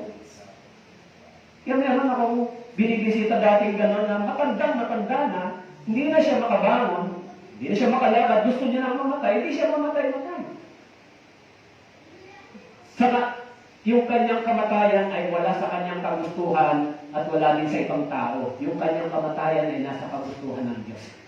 Ano po? Kahit ano mangyari sa iyo, kung hindi pa gusto ng Diyos na mamatay, hindi ka mamamatay. Pero problema, kung ikaw, lapastangan na tao, ano kung mamatay? Kung mabuti kung kukunin ka kaagad ng Diyos. Ano po? Hindi ka magdurusa. Paano? Kung sabihin ng Diyos, hindi ka kaagad mamamatay, magdudusa ka muna. Katulad sa Revelation. Yung mga tao tumanggap na matinding pagdurusa, gusto na nilang mamatay, napuot sila sa Diyos, di sila mamamatay. Dahil yung kanilang kagustuhan ay wala sa kanilang desisyon, kundi nasa Panginoon. Tama po? Kaya kung gusto tayo mabuhay ng Panginoon, mabubuhay tayo. Tama po? Yung mga Kristiyano, si Paul nga, sabi niya, para sa akin, mas gusto ko nang umuwi sa langit. Pero alang-alang sa inyo, nananatili siya para ipangaral ang Ebanghelyo. Kaya, sa tingin ng Diyos, alam niyo ba, sa tingin ng Diyos, sabi po, sa awit 118,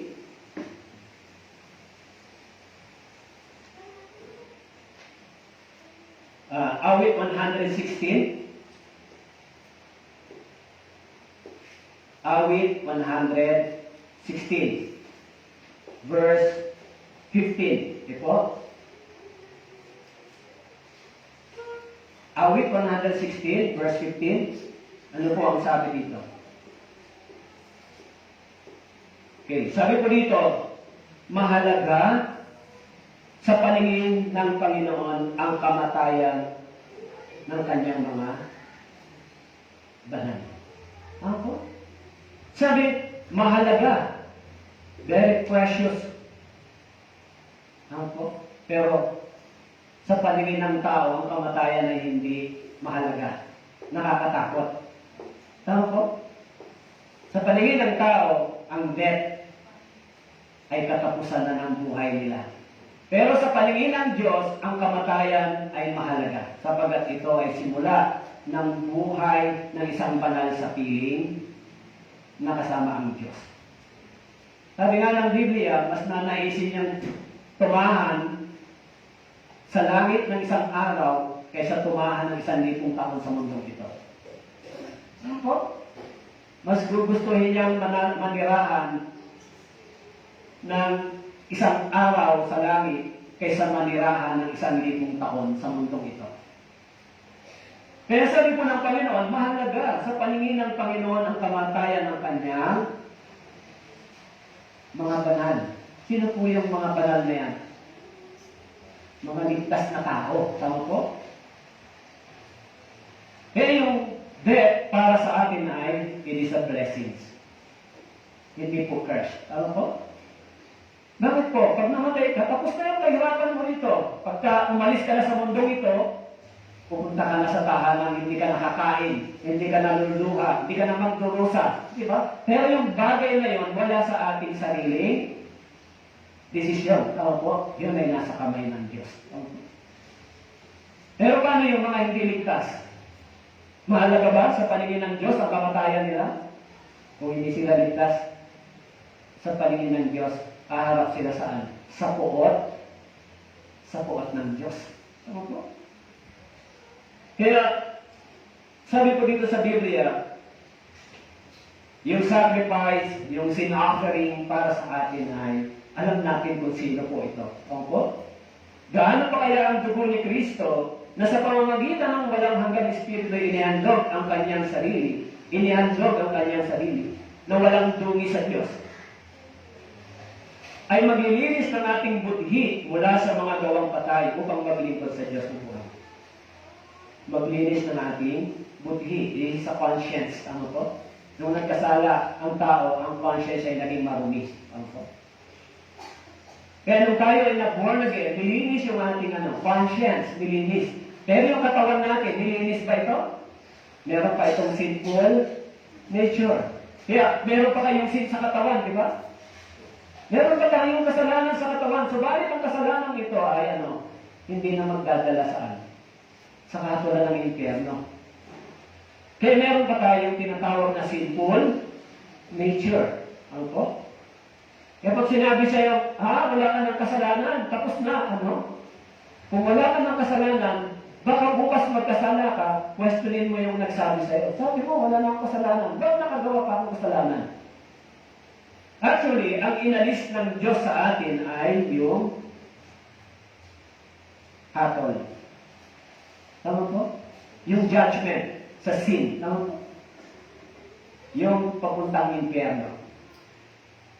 Yun ang inalis ng Diyos sa atin, yung judgment.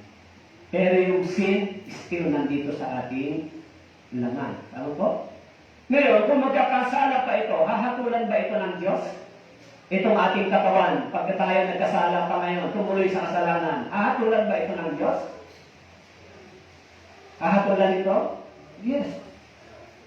Yung kabayaran ng kasalanan ay kamatayan. Kapag ang katawang ito ginamit mo pa sa kasalanan, sabi ng Biblia, kung ang templong ito ay gihibain mo, dudumihan mo, gihibain din ng Diyos yung templo yan. Tama po?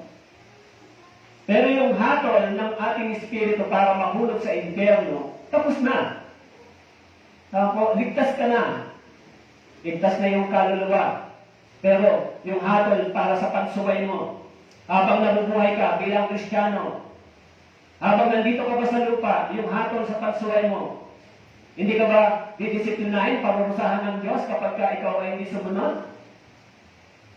So, hatol ng Diyos yan, di ba? Pag hindi ka sumunod, so yung judgment ng Diyos o yung disiplina ng Diyos ay hatol ng Diyos sa kasalanan mo. Tama po? Bilang isang Kristiyano. Hindi na ba tayo papaluin ng Diyos pag hindi tayo sumunod? Yung bansang Israel, ano ang judgment sa kanila ng Diyos? 1,900 years. Ano ang judgment sa kanila ng Diyos? Nawalan sila ng tahanan, nawalan sila ng pagsamba, ikinalat sila sa ibang panig ng mundo, at namamatay sila kung saan sila pumupunta. This is the judgment of God sa kanilang disobedience. Tama po? Paano tayo? Pwede ho bang mangyari din sa atin yan? Sa mga born-again believer, kung hindi sumusunod. Pwede rin ba nang gagawin ng Diyos sa atin yan? Pwede ba tayong paparusahan ng Diyos dahil ayaw natin sumunod? Yes. Pag hindi tayo sumunod. Yung ibang mga pastor nga, pagka sinira nila yung pagpapastor nila, tanggal sila sa pagpipreach, di ba? Judgment ng Diyos yun. Di ka na pwede magamit ng Diyos. Di ba? Sabihin, nilapastangan mo yung ebanghelyo, ginamit mo para sa iyong pansarili. Kaya matindi yung hatol ng Diyos. Kaya, mas nakakatakot yung ganong bagay. Di ba? E paano yung mga hindi sumusunod? Paano yung mga hindi ligtas? Hindi ba mas nakakatakot? Sabi ng Biblia, ang laging sinasaway at hindi masaway na matigas ng ulo, biglang mababalik sila. E darating yung araw, mahuhulog sila sa isang sitwasyon na iisipin nila, kailangan namin ng Diyos. Tama po. Sabi ko rito, gayon din naman ang kopa, pagkatapos ng hapunan sinasabi, ang kopang ito na nabubuhos ng dahil sa inyo ay ang bagong tipan sa aking dugo. Ang bagong tipan. Ang ibig sabihin ng bagong tipan, yung unang tipan ay ginawa sa pamamagitan ng dugo ng mga hayop in the Old Testament. Tama po? Hindi sa covenant.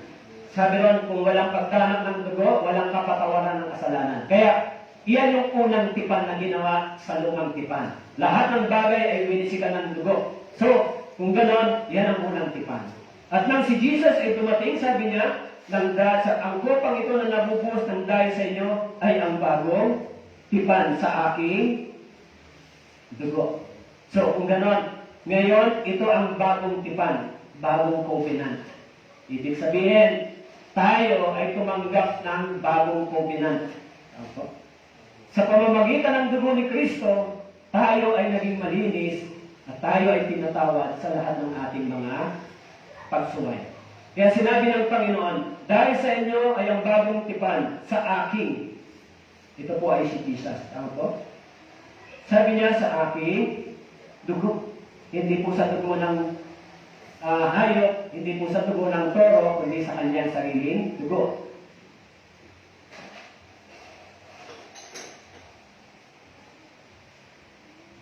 Kaya po, sabi ko rito, narito ang mga araw ay darating sa tabi, sabi ng Panginoon, ako'y gagawa ng panibagong tipan. sa sambayan ng Israel at sa sambayan ng Juda. Gagawa ng bagong tipan, yung propesya para sa gagawing bagong tipan ng ating Panginoong Hesus. Kaya tayo ay, sabi ko ng Biblia, tayo ay nagkaroon ng bagong tipan. Ibig sabihin, it is the covenant. Kaya sabi diyan, kung walang pagtanap ng dugo, ay walang kapatawaran ng mga kasalanan. Sabi ko, sapagkat hindi maaaring mangyari na ang dugo ng mga toro at mga kambing ay makapag-alis ng mga kasalanan. Hindi maaaring mangyari ang dugo ng mga toro at kambing ay makapag-alis ng mga kasalanan. Ibig sabihin, in the Old Testament, it is the shadow. It is the temporary hanggang dumating yung tunay na Messiah, yung promise. But of course, ginagawa nila yon, itinatag nila yon through faith, sabi po. Okay? Through faith, hanggang sa panahon natin, sabi po, through faith. Kaya, kung babasahin po ninyo yung pananampalataya ng mga tao sa lumang tipan, nandun sa Hebrews chapter 11. Okay. So, kung ganon, bilang panguli, sapagkat kung ang unang tipang yun ay walang kapintasan, hindi na sana kailangan gumanap ng pangalawa. Sa gayon, si Jesus ay naging tagapanagot ng isang higit na mabuting tipan. Si Jesus. Kaya yung ating katiyakan, yung assurance, ay galing kanino? Kay Jesus. Kung gano'n, si Jesus ba yan? Diyos din ba siya o hindi?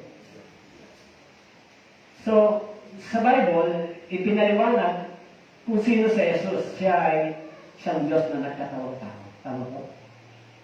Ibig sabihin, yung ginawang ito ng Diyos ay isang dakilang bagay. Mahirap unawain yan sa sarili nating kaisipan, pero ang malinaw, ang Diyos pa rin ang nag-provide para tayo hindi mahulog sa walang hanggang kapahamakan. Tama po? Ginawa yun ng Panginoon sa pamamagitan ng kanyang anak. So, sapat na yun para paniwalaan natin. Tama po? Ang Diyos pa rin ang nag-provide ng lamb. Ngayon, kung tayo ay sumampalataya dito, ang sabi ng Biblia, doon po sa doon po sa Roma, okay?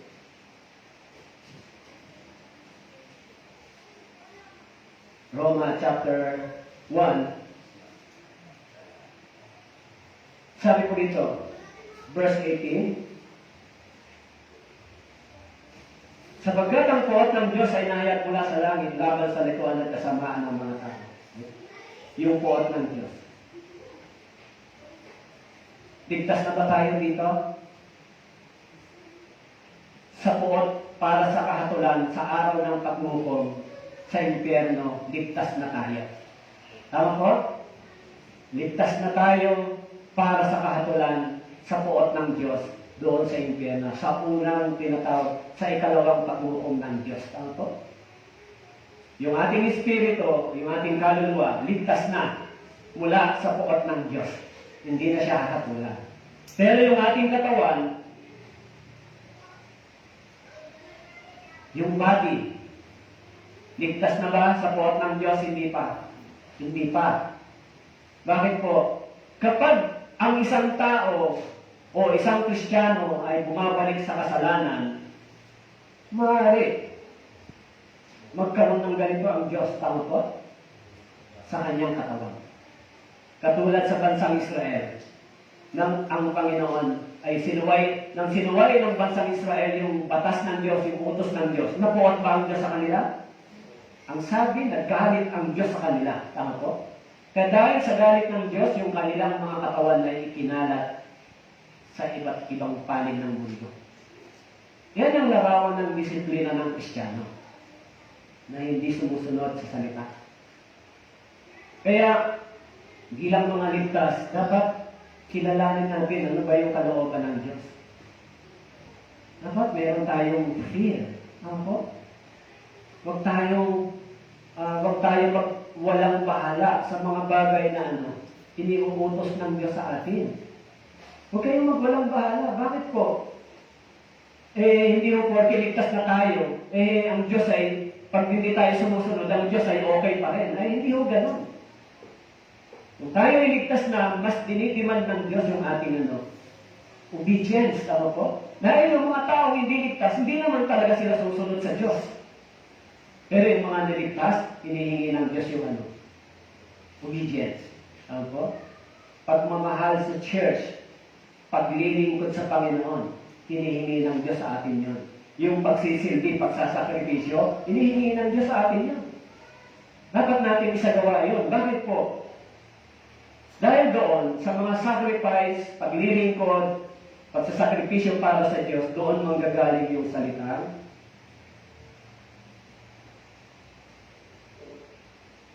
Reward. Tama po? Tama po ba?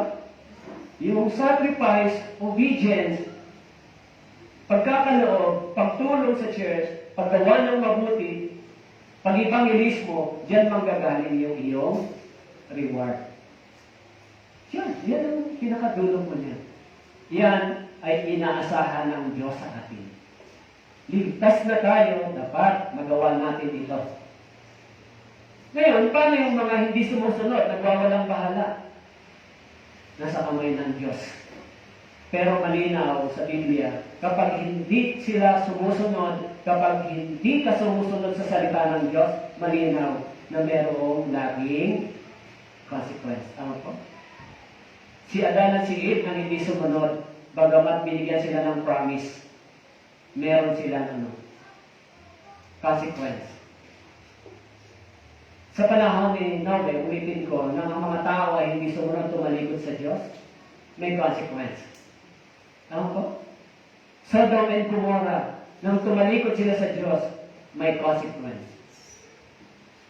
Si Moises, nang siya ay hinamak niya yung kaluwalhatian ng Diyos, hindi siya nakapasok sa land of promise.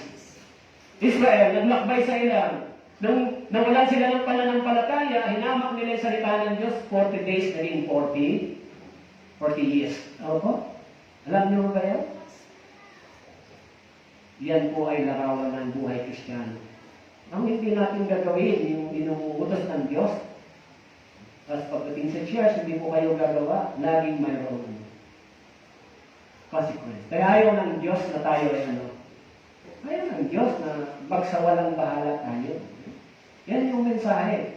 Bakit po? Bakit kailangan natin magsakripisyo, gawin yung mga bagay na ito?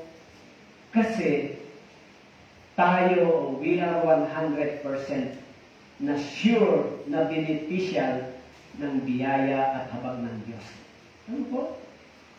Ligtas tayo. Tama yung kaligtasan. Tama yung turo sa atin ng kaligtasan. So, dapat maintindihan natin na dapat tama din ang ating Christian life. Dahil inihahanda tayo ng Panginoon sa Kanyang pagdating. So, mga brothers and sisters, tingnan po ninyo yung church dito sa Kailaban. Kayo, nakaatang po yan sa inyong banal. Kayo po ang binigyan ng biyaya ng Diyos. Sa inyo nag-invest ang Diyos. Ibinigay sa inyo yung kayamanan ng kaligtasan. Ito ay dapat i-proliferate po ninyo. Sabihin, magkaroon ito ng tinatawag na interest sa inyo. So, kung gano'n, darating ang panahon, kung ito po ay inyong gagawin, yung reward, kanino po? Para sa inyo. Ano po? Tayo po'y manalangin. Ama naming Diyos, salamat po sa isang napakagandang biyaya na tinanggap po namin. At salamat po sa inyong salita na pinatotohanan, pinatibayan, higit sa lahat, nilagyan po ninyo ng pundasyon. Ang aming kaligtasan ay galing sa kapangyarihan ng Ebanghelyo ito sa inyong pangako sa pamamagitan po ng inyong hatasan. Salamat po, Panginoon, sapagat wala po kaming doubt, 100%. Kami po ay tinubos po ninyo. Kaya tulungan niyo po na magamit niyo po ang mga brothers and sisters dito sa Kailaway para po maipangaral ang Ebanghelyo. Salamat po. Ito po ang aming dalangin sa pangalan ni Jesus. Amen. Thank you po.